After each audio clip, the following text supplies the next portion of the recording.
एक ड्राइवर को मैंने देखा मक्का से मदीना पूरे 3 घंटे तक फोन से चिपका रहा और 150 से 200 की स्पीड में कार चलाता रहा। मैं जब कहता था कि उनसे कहता था कि जरा धीरे धीरे चलाओ, वो कहा महफिल मुश्किल, महफिल मुश्किल, महफिल कोई प्रॉब्लम नहीं है, घबराओ मत। वो 200 की स्पीड में गाड़ी चला रहा। बातें हम लोग तो अपनी बीवी से 1 मिनट बात करते हैं तो थक जाते हैं, 1 मिनट में थक जाते हैं। वह बोलती है, शिकायत करती है। आज भी शिकायत कर रही थी फोन से। स्टेज पे 3 घंटा बोलते हैं और हमसे 3 मिनट बोलने में परेशानी हो जाती है। आज भी बोल रही थी, सही कह रही है। स्टेज पर तो आपकी बात रुकती नहीं है, बोलते बोलते बोलते चले गए, बात आती गई चटाचट कटाकट, और यहाँ मुझसे 1 मिनट बोलने में परेशानी हो जाती है। तो इसका जवाब ही मेरे पास नहीं होता है। तो हम लोग तो 1 मिनट में थक जाते हैं। मगर पता नहीं वो ड्राइवर किससे बात कर रहा था 3 घंटे तक। और वही मैंने इंडिया में भी देखा। अभी एक जगह कार से जा रहा था, यहाँ का वो ड्राइवर को मैंने वही देखा। बस बात ही करना है, क्या करना है बीवी से, या वल्लाह आलम सवाब किससे बातें करता है। हमको तो नहीं लगता कि बीवी से आदमी 1 घंटा बात करेगा। वो कोई इधर उधर का रिश्ता कुछ हो तो ऐसा हो सकता है। अल्लाह ताला सारे नौजवानों को कम बोलने की तौफीक अता फरमाए। कम बोलने वाले की अक्ल मजबूत होती है। कम बोलने वाले आदमी को इबादत करने की ज्यादा तौफीक मिलती है। और जो ज्यादा बोलता है वो झूठ भी ज्यादा बोलता है, फजूल बातें बोलता है, बेकार की बातें बोलता है। मेरी माँ बहन बेटियां गौर से सुनो, हुजूर ने क्या फरमाया। आका फरमाते हैं, मन समता नजा, जो खामोश रहा वो नजात पा गया। जो खामोश रहा वो नजात पा गया। झूठ से नजात पा गया, फजूल बातों से नजात पा गया, लड़ाई झगड़े से नजात पा गया, तकरार से नजात पा गया, तलाक से नजात पा गया, और जहन्नम जाने से नजात पा गया। मन समता नजा। सरकार दो जहां अलैहिस्सलाम की बातें इस कदर कंसाइज होती हैं। कंसाइज का मतलब मुख्तसर और उसमें मतालिब का समंदर पीना हो। आका अलैहिस्सलाम की बात है, जिस तरह कुरान शरीफ में है, एक आयत में 1 करोड़ मफहूम पोशीदा है, क्योंकि अल्लाह का कलाम है। यही वजह है कि आज 1400 साल हो गए कुरान पाक पढ़ते पढ़ते कोई उकताता नहीं। जिस तरह अजान सुनते हुए कोई नहीं उकताता है। हाँ, जिसका सीना ही दिल ही नापाक है तो वो तो बोलेगा जल्दी अजान खत्म करो। लेकिन जिसका दिल मरा नहीं है, जिंदा है, वो 4 साल की उम्र से अजान सुनता है। 80 बरस में भी अगर अजान को गौर से सुनता है तो बढ़ता हुआ कदम रुक जाता है, आंखों से आंसू के कतरे आ जाते हैं। वो चाशनी, वो मिठास है अजान में, और वह हुस्न है कुरान पाक की समाअत में। क्योंकि कुरान पाक हमसे नाजिल हुआ है, इसलिए जब भी कुरान सुने तो आंसू बहाए, और जब भी कुरान पढ़े तो भीगी हुई आंखों के साथ पढ़े। कुरान पाक गम से नाजिल हुआ है। कड़ाके की सर्दी में जब आका अलैहिस्सलाम पे वही नाजिल होती थी, यानी कुरान नाजिल होता था, जिब्रील अमीन आते थे, तो उस वक्त हुजूर की पेशानी में पसीने आ जाते थे। और आया है हदीस पाक में कि वो पसीने के कतरे मोती की तरह चमकते थे सरकार दो जहां। इस कदर वही के नाजिल होते वक्त आका अलैहिस्सलाम को मुशक्कत होती थी। और हुजूर जब भी कुरान पाक पढ़ते थे तो नमाज में आप आंसू बहाते थे। ये तो पढ़ने की बात हो गई, क्योंकि हुजूर पे कुरान नाजिल हुआ, उससे बेहतर तो कोई पढ़ ही नहीं सकता। लेकिन हुजूर की ख्वाहिश थी कि मैं दूसरों से कुरान सुनूं। सुभान अल्लाह। इसलिए कुरान पढ़िए भी और दूसरों से कुरान सुनिए भी। जैसे हम लोग अभी 1 घंटा 2 घंटा कुरान सुनाते हैं, एक आयत पढ़ा, उसका मतलब बयान किया, फिर पढ़ा, फिर मतलब बयान किया। इसको हुस्न के साथ सुने, गम के साथ सुने। कहा नहीं मारना है, ठहाका मार के नहीं हंसना है। बिल्कुल ही जब कुरान सुने सीरियस हो जाए, संजीदा हो जाए। आका अलैहिस्सलाम ने अब्दुल्लाह इब्न मसूद से कहा कि तुम कुरान मुझको सुनाओ। कहा हुजूर आपसे बेहतर कौन कुरान पढ़ सकता है। मगर हुजूर ने कहा कि मैं तुमसे सुनना चाहता हूं। जब अब्दुल्लाह इब्न मसूद रज़ी अल्लाह ताला अन्हु कुरान पाक सुनाने लगे, जब इस आयत पर पहुंचे, वजिअना बिका अला हाउलाए शहीदा, जब इस पर पहुंचे तो हुजूर ने कहा इशारे से कि रुक जाओ, रुक जाओ। अब्दुल्लाह इब्न मसूद मस्त थे सुनाने में। क्यों? उनको सुना रहे थे जिन पर कुरान नाज़िल हुआ। सुभान अल्लाह, माशाअल्लाह। इसलिए बेखुदी में सुना रहे थे। इस आयत पर जहां पहुंचे हुजूर ने मना कर दिया, रुक जाओ। वो रुक गए और रुकने के बाद जब उन्होंने सर उठा के देखा, सरकार के चेहरे पाक की तरफ देखा, आंखों से आंसू के कतरे रवां थे, आंखों से आंसू के कतरे बह रहे थे। कुरान हुस्न के साथ नाज़िल हुआ है, उसको गम के साथ पढ़ा जाए, उसको लहक कर, जिस तरह बहुत सारे हुफ़ाज़ किराम पढ़ते हैं रमजान में, रमजान के दिनों में लहक कर, स्पीड में, इस कदर के साथ ऐन गैन तालमून यालमून के सवाब कुछ भी समझ में नहीं आता। ये मजाक है। न पढ़ने वाले को सवाब मिलेगा, न सुनने वाले को सवाब मिलेगा, अलबत्ता गुनाह दोनों को हो जाएगा। क्योंकि गलत कुरान पढ़ना ये हराम है और उसका सुनना भी गुनाह से खाली नहीं है। इसलिए नहीं मिले हाफिज अच्छा सुनाने वाला, हदर के साथ साफ साफ तजवीद की रियायत करते हुए 10 सूरत की सूरत भी पढ़ लें। आप खत्म कुरान न करें। अगर अच्छा सुनाने वाला हो तो रोजाना एक पारा सुने, ताकि 30 दिन में 30 पारी खत्म हो जाए। ऐसा नहीं कि 5 दिन सुना और अपने कारोबार में लग गए, कोई जैसे कोई एक ड्यूटी थी उसको निभा दिया। कुरान हुस्न के साथ नाज़िल हुआ। मैं सिर्फ कुरान करीम की एक आयत पढ़ता हूं, उस आयत करीमा में क्या कुछ कहा गया है, आपके 5000 सवाल का जवाब इस आयत करीमा में मिल जाएगा। हजारों बातें उसमें पीना, जो भी एक राइजिंग क्वेश्चन है, जो उठता हुआ सवाल है इस दौर में, अल्लाह की रहमत कहां है। हम लोग पिसे जा रहे हैं पूरी दुनिया में। हिंदुस्तान के तो जर्रे जर्रे से हमको प्यार है, चूंकि हमारा मुल्क है, यहाँ हम पैदा हुए हैं, यहाँ की मिट्टी से हमारा खमीर बना है। कोई बोले कि साहब तुम्हारा नहीं है, तो ये वो बोले, हमको उससे बहस नहीं है। जो झूठ गलत बात है हम वो सब बात में नहीं पढ़ना चाहते। आदमी को झूठ बात में नहीं पढ़ना चाहिए। अब हमारी जमीन है, कोई आके बोलेगा कि भागो यहाँ से, मेरा घर है। अब हाँ, अगर वो 50 आदमी मिलकर के आ गया, मुझको घर से निकाल दिया, तो हम तो क्या कर सकते हैं? तो जुल्म है। तो जुल्म, अत्याचार जुल्म है, और जुल्म की खेती कभी पनपती नहीं है। जब गीदड़ को मौत आती है तो वो शहर की तरफ भागता है। ऐसा नहीं होता है कि हम एक आदमी को 10 आदमी मिलकर के दबा दें, मार दें और हमारा कुछ ना हो और हम किस मारखा बन जाएं। ऐसा नहीं होता है। जिसका जाहिर कोई सहारा ना हो उसका खुदा होता है। और अल्लाह तबारक व तआला की कुदरत को सारे लोग देखते होंगे। मैंने भी अपनी मुख्तसर सी जिंदगी में बेशुमार मुशाहिदा किया है।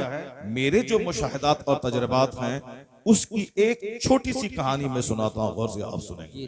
फिर कुरान शरीफ की एक आयत और हुजूर की 1-2 हदीस, तकरीर मेरी हो जाएगी 1 से लेकर 1.5 घंटे के अंदर में खत्म। फिर फैजी भाई की नात होगी, उसके बाद सलात व सलाम दुआ, अपने घर जाएंगे। आज आप ये मत समझ रहे कि 3 घंटे मौलाना साहब हमको फंसा देगा। नहीं, अब मैंने नहीं किया है। अब मुझको सिर्फ 1 घंटा बोलना है या 1.5 घंटा बोलना है, बस हम मोहम्मद अली फैजी भाई की नसीहत पर अमल करना है। ये हमारा छोटा भाई है, अजीज है, और ये हमको बारहा कहता है कि आप क्यों 3 घंटा बोलते हैं, क्या होने वाला है, अमल लोग करते ही नहीं हैं तो क्या फायदा है। तो मैं तो कहता हूँ कि भाई 3 घंटा इसीलिए मैं बोलता हूँ, अगर 3 आदमी भी अगर नमाजी नेक बन गया तो समझ लूंगा मेरी मेहनत वसूल हो गई। माशाअल्लाह, माशाअल्लाह। हो सकता है कि 1 घंटे की गुफ्तगू में किसी के लिए वो बात ना हो, 2 घंटे में बोलूं, उसमें मुमकिन है कि किसी का दिल ना हिले। अब मुमकिन 3 घंटे की तकरीर करो, मुमकिन है कि कोई एक बंदा नसीहत हासिल कर ले। तो समझ लें कि 1 लाख रुपए खर्च करके जो महफिल होती है, एक बंदा अगर नेक हो गया तो समझ लें कि सारी मेहनत जैसा करानी। यही एक मकसद होता है। अल्लाह तबारक व तआला आपको, हमको, सबों को इस जन्नती महफिल की कद्र की तौफीक अता फरमाए। आप यहाँ रात का थोड़ा सा हिस्सा गुजार रहे हैं। आपके गौसे आजम 40 साल तक इशा के वजू से फजर पढ़ते रहे। अल्लाह, 40 ईयर्स। जिस गौसे पाक का नजर हम खाते हैं, जिसका लंगर हम खाते हैं, जिसका तोशा हम खाते हैं, जिसके नाम पे अपने घरों में फातिहा दिलाते हैं, वो गौसे आजम 40 बरस तक इशा के वजू से फजर पढ़ते रहे। रात में पीठ को जमीन से नहीं लगाया, पीठ को जमीन से नहीं लगाया। ये उनके गुलाम जो उनकी खिदमत में रहते थे उनका स्टेटमेंट है। मैं अपने शेख को 40 साल से इसी मामूल पे देख रहा हूं। वो इशा पढ़ने के बाद नफल के लिए खड़े हो जाते, सुबह होती उसी वजू से फजर की नमाज अता फरमाते। अल्लाह। तो कम से कम कभी 4 रात साल में आप भी चुन लीजिए, 4 रात जाके उस 4 रात में कम से कम इशा पढ़, इशा के वजू से हम फजर पढ़ लें। एक शबे मेराज में चुन ली जो रात के चली गई, करोड़ों में कोई एक आदमी जगह हो। शबे आशूरा आ रही है 15वीं शाबान की रात, उसमें दिन भर रोजा रखिए, कम खाइए। ए बाबा, ए बाबा, ए बाबा, कहां जा रहे हैं? एक मिनट जाओ, उठो मत अभी, हाँ वापस आ जाएंगे। इसलिए कि जन्नती महफिल से जल्दी उठना नहीं चाहिए आदमी को। यहाँ तो सीधा कनेक्शन आसमान से जुड़ गया, रहमतों की बारिश हो रही है। आपने सुनी होगी वो हदीस, सूरह कहफ पढ़ रहे थे एक साहबी, सामने बंधा हुआ घोड़ा उछल रहा था। वो बोला ये घोड़ा उछल क्यों रहा है? कोई सांप काटा, बिच्छू काटा, क्या डंक मारा उसको? जब वहां गया देखा कुछ नहीं, नजर उठा के देखा, ऊपर देखा, जमीन से लेके आसमान तक एक नूर की पिंदील लटक रही। सुभान अल्लाह समद। सुबह हुई, हुजूर के पास गए, कहा सरकार, आका अलैहिस्सलाम से कहा कि हुजूर रात में मैंने ऐसा ऐसा देखा। कहा तुम क्या कर रहे थे? कहा हुजूर मैं कुरान पढ़ रहा था। कहा कुरान पढ़ते वक्त जो फरिश्ते आते हैं आसमान से सुनने के लिए, ये वही फरिश्तों का हुजूम था जो नूर के हाली की शक्ल में नजर आया। अल्लाह। और फिर इंसान नहीं, घोड़ा उछल रहा था। इसका मतलब है कि कुरान पाक सुनकर घोड़ा भी उस तिलावत से महसूस होता है। फरिश्तों के नूर को देख के उछल रहा था। तो जिस घर में कुरान पढ़ा जाता है उस घर से बेबरकती खत्म हो जाती है, वहां से शैतान भागता है, फरिश्ते आते हैं, और फरिश्ते जहां कदम रखते हैं मरी हुई जमीन जिंदा हो जाती है। इसलिए फरिश्तों को अगर घर में बुलाना है तो कुरान पाक की तिलावत का एहतमाम करें। फरिश्तों को घर में बुलाना है तो टेलीविजन को तोड़ के फेंक दें, क्योंकि जहां तस्वीर होती है वहां फरिश्ता नहीं आता। ये बात बिल्कुल परफेक्ट है। आका अलैहिस्सलाम के घर में सैयदा आयशा ने एक पर्दा लगाया, उसमें तस्वीर थी, तो सरकार घर से बाहर ही थे, अंदर जा ही नहीं रहे थे। सैयदा पूछती हुजूर अंदर क्यों नहीं आ रहे हैं? कहा कि इसलिए कि जो पर्दा तुम लगाई हो उसमें तस्वीर है, और जहां तस्वीर हो वहां फरिश्ते नहीं जाते, जहां तस्वीर हो वहां रहमत के फरिश्ते नहीं आते हैं। इसलिए घरों में तस्वीर खत्म कर दे, टेलीविजन को तोड़ के फेंक दे, वरना नहीं तो 1 करोड़ डेली कमा लेंगे। ये परफेक्टली मैं कहता हूं बरकत कभी नहीं होगी। इसलिए नहीं होगी कि समझ में आएगा 1 करोड़, इधर से आएगा उधर चला जाएगा, हाथ सूखा फकीर भूखा। और ये सबको इसका तजर्बा हासिल है कि हाथ सूखा फकीर भूखा। फकीर कभी आसूदा ही नहीं होता। आपके यहां भी खा लेगा 4 रोटी, और 10 कदम चलेगा वहां भी मांगेगा, वहां भी 10 रोटी खा लेगा। जहां हाथ पोछा फिर फकीर भूखा हो गया, उसका पेट ही नहीं भरता उसका फकीर का। उसी तरह से 1 करोड़ कमा लेंगे, अगर अल्लाह बरकत छीन ले तो वही हाल होगा, कभी आसूदगी नहीं आएगी। इधर से आएगा उधर चला जाएगा। ये सब का यही रोना है। अमेरिका से लेके बेंगलोर तक सारे लोग वही रोते हैं। मैंने दुबई में देखा, वहां भी अक्सर लोग दुबई, हम लोग दुबई घूमना चाहते हैं, वहां के लोग मुसीबतों की पोटली लेके आलिमों के पास आ जाते हैं। हुजूर बरकत नहीं है, हुजूर ये प्रॉब्लम है, हुजूर ये प्रॉब्लम है। और जो दुआ ताबीज करने वाला है वो माला माल है, जाहिर सी बात है माला माल है। बुखारी शरीफ पढ़ाने वाला पढ़ाता है 5 घंटे हदीस, तो उसको मिलते हैं 20,000 रुपये महीना, 15,000 रुपये, और वह एक दिन में 50,000 कमाता है। क्यों कमाता है? नारे रिसालत, नारे गौसियत, मसलकी आला हजरत उस्ताजुल मोहतरम हुजूर मुफ्ती आजम संभल, मुफ्ती आजम हजरत अल्लामा मुफ्ती अलाउद्दीन साहिब क़िबला, हजरत अल्लामा मुफ्ती अलाउद्दीन साहिब क़िबला, हुजूर मुफ्ती आजम संभल, उलमाए अहले सुन्नत, जमालुल औलिया कॉन्फ्रेंस, उलमाए अहले सुन्नत, नारे सुभान अल्लाह, सुभान अल्लाह, सुभान अल्लाह। नारे गौसियत, मसलके आला हजरत। आजकल लोग 60 साल 50 साल में बस जाने लगते हैं, लेकिन 80 साल से जायद की उम्र हो गई मुफ्ती आजम संभल की, और आज भी जलसे में आ रहे हैं। सुभान अल्लाह। मोर देन 80 ईयर्स, 80 साल से ज्यादा उम्र है।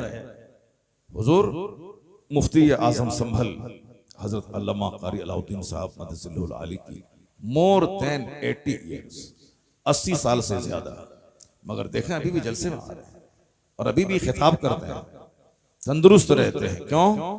जो बचपन से कुरान पढ़ेगा और पढ़ाएगा, 90 साल की उम्र में भी उनकी अक्ल सलामत रहेगी, होशो हवा सलामत। सुभान अल्लाह, माशाअल्लाह। वो दूसरे लोग हैं जो जिंदगी भर झूठ बोलते हैं, गीबत करते हैं, वो 60 साल के बाद ही वो मफलूज हो जाते हैं। बोलना क्या है, वो बोलते क्या है, वो हर स्टेशन उनका बिगड़ जाता है, उनकी गाड़ी स्टेशन से अलग हो जाती है। सारे लोगों को तजुर्बा हासिल है। अल्लाह तबारक व तआला हजरत को और लंबी उम्र अता फरमाए, सेहत और तंदुरुस्ती के साथ। मरना तो है ही, आज मरे चाहे 100 साल के बाद मरे, मरना तो है ही, मगर थोड़े जिंदगी का और मजा लेके मरे, इबादत करके मरे, सजदा करके मरे, मदरसा चला के मरे। मैंने कहा भी अभी 2-4 महीने से मैं यही पूरे इंडिया में कह रहा हूँ, मरना तो है ही सबों को। तुम भी मरोगे, मैं भी मरूंगा, सब सारे लोग मरेंगे। जो सीना तान के दिल्ली में बैठे हैं वो भी मरेंगे, सारे लोग मरेंगे। अलबत्ता बेहतर है वह मौत जो अल्लाह अल्लाह करते हुए आ जाए। नाच गाने की महफिल में नाच के मरना ये भी मौत ही है। शराब की भट्टी में शराब पीते पीते मरना ये भी एक मौत ही है। हॉस्पिटल में एड़ी रगड़ के ऑक्सीजन पे मरना वो भी मौत ही है। शराब पी के बाइक चलाते हुए लाश के हजारों टुकड़े होके मरना वो भी मौत ही है। लेकिन जो मौत दरसगाह में बच्चों को पढ़ाते पढ़ाते आ जाए, उस मौत पर फरिश्ते भी रश करते हैं। वह मौत जो हालत सजदा में आ जाए, वह मौत जो मस्जिद में आ जाए, वह मौत जो इंतजारे सलात में आ जाए, वह मौत जो अजान देते सुनते हुए आ जाए, वह मौत जो मस्जिद में आ जाए, वह मौत है शानदार मौत जिस पर नस्लें फख्र करती हैं। यही वजह है कि इस राज को फिलिस्तीन की औरतों ने अच्छी तरह समझ लिया कि अगर तुम हिंदुस्तान में हो तो क्या हुआ, मैं फिलिस्तीन में अपने बच्चों की लाशें उठाती हूं तो क्या हुआ। क्या तुम हिंदुस्तान में नहीं मरेगा? हिंदुस्तान में भी तुम मरेगा, 80 साल के बाद भी मरेगा। तो मेरे बच्चों की लाश पे तरस मत खाओ, मेरे बच्चों की शहादत पे आंसू मत बहाओ। तुम भी मरेगा, मुमकिन है कि तू बाथरूम लेटरिन रूम में मरे, मुमकिन है कि तू खेत में मरे, मुमकिन है कि तू ऑक्सीजन और वेंटिलेशन पे मरे, मगर वो मौत जो मुसलमान होने की बुनियाद पर किबले अव्वल की आजादी के लिए जो मौत आ जाए, वह मौत सबसे सुपीरियर मौत है। इसलिए फिलिस्तीन की मां 70 साल से अपने बच्चों की लाश उठा रही है, मगर फिलिस्तीन छोड़ना नहीं चाहती, इसलिए कि आज नहीं तो कल सही मेरे बच्चों का खून रंग लाएगा, कोई ना कोई सलाहुद्दीन जन्म लेगा, यहूदी खदेड़ के भगाया जाएगा, किबले अव्वल आजाद हो जाएगा। नारे तकबीर, नारे रिसालत, नारे गौसियत, मसलके आला हजरत, फैजाने आला हजरत, बैतुल मुक़द्दस मुफ्ती शहरियार रज़ा साहिब क़िबला। उनकी मौत पे आंसू बहाने की कोई जरूरत नहीं है। वो दिलेर मां है, वो बहादुर मां है। 70 साल से बम गिर रहे हैं, बच्चे शहीद हो रहे हैं, मगर जबान पे शिकवा नहीं है। आपने देखा होगा एक बच्चे की लाश को लेकर एक शख्स कह रहा, इलाही तू इसे कबूल फरमा ले। ये नहीं कि हम फंस गए, चक्कर में फंस गए, क्यों आ गए थे मैदान में, क्यों आ गए थे। दलाल और बदतमीज किस्म के लोग तो इमाम हुसैन की करबला हाजिरी पर ही सवाल उठा रहे थे।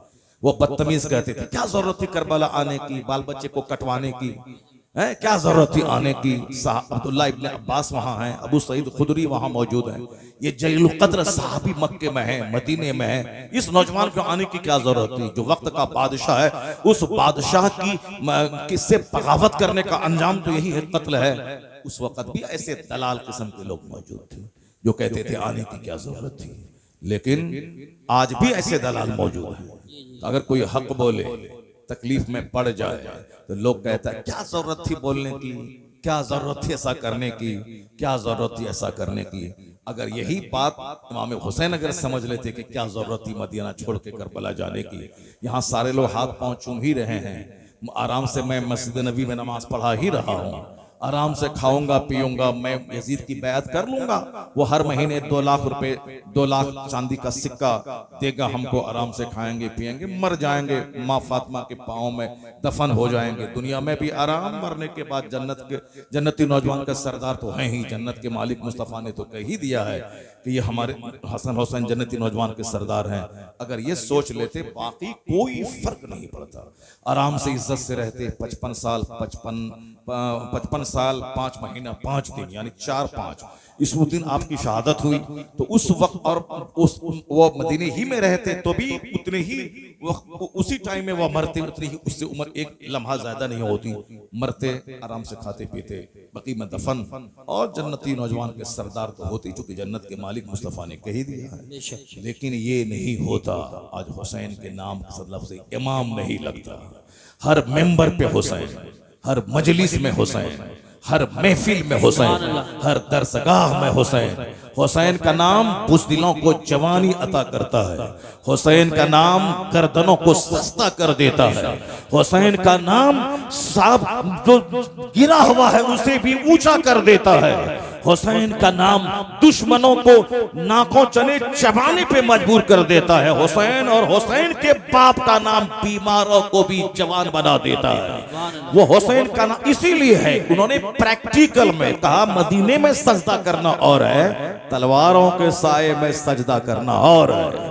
अगर नाना जान ने कल क़यामत में पूछा कि बेटा मैंने जो लुआब दहन तेरे मुंह में डाला था, मैंने जो सजदा लंबा किया था, मैंने जो तुझे पुश्त पे सवार किया था, इसीलिए ना कि मेरी उम्मत जब खतरे में पड़े तो उम्मत का बोझ तुम उठाना।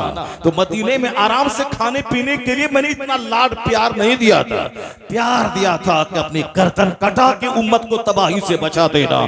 तो हुसैन करबला गए, दुनिया वालों को बता दिया कि हंसते मुस्कुराते हुए हमेशा सारा काम नहीं होता है, बल्कि कभी कभी गर्दने कटा के इस्लाम का काम होता है। तो नाना ने जो चमन लगाया था उस चमन को अब उनके नवासे की खून की जरूरत थी, इसलिए हुसैन तन्हा नहीं अपने बच्चों के साथ करबला गए, बच्चों को भी कटवाया और खुद कट गए।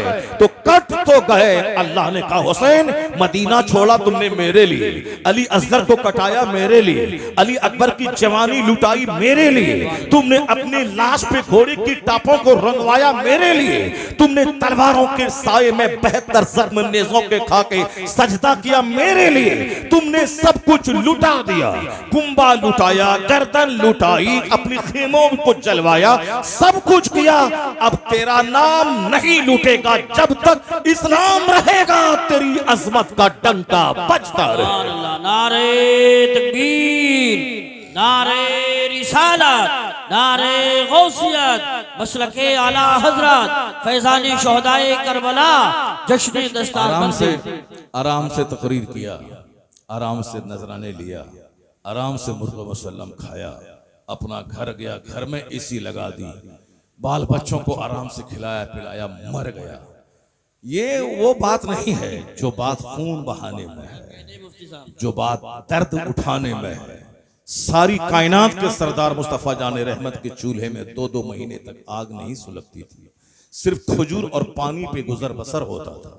कौन? जो दुनिया के मालिक को मुख्तार है, जिनको अल्लाह ने इख्तियार दिया था कि आप चाहें ओहद पहाड़ को मैं आपके लिए सोना बना दूं, गोल्ड बना दूं, अरब के जर्रात, अरब के पत्थर गोल्ड बन के आपके पीछे पीछे चलें।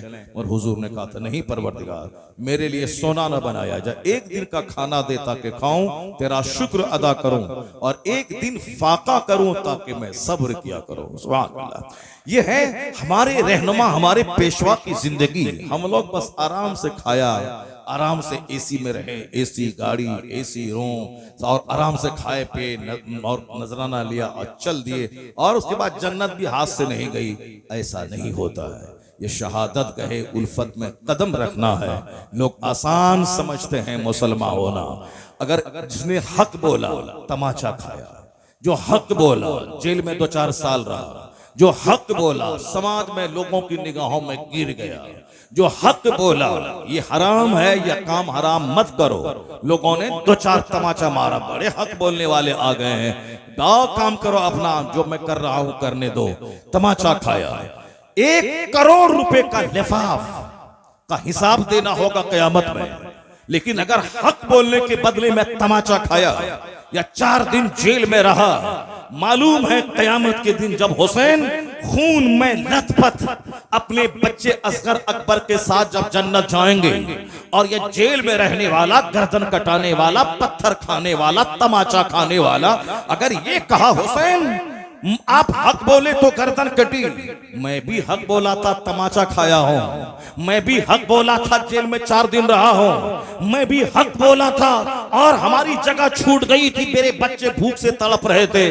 अगर हुसैन ने मुस्कुरा के देख लिया कि तू भी जख्म खुरदा है, हक बो की राह में तू भी सताया गया है, आ जाओ मेरे पीछे, 80 बरस का नफल सजदा वहां नहीं ले जाएगा जहां हुसैन की मुस्कुराहट लेके चली जाएगी। अल्लाह माशाअल्लाह माशाअल्लाह। शहादत कहे उल्फत में कदम रखना है। लोग आसान समझते हैं मुसलमान होना।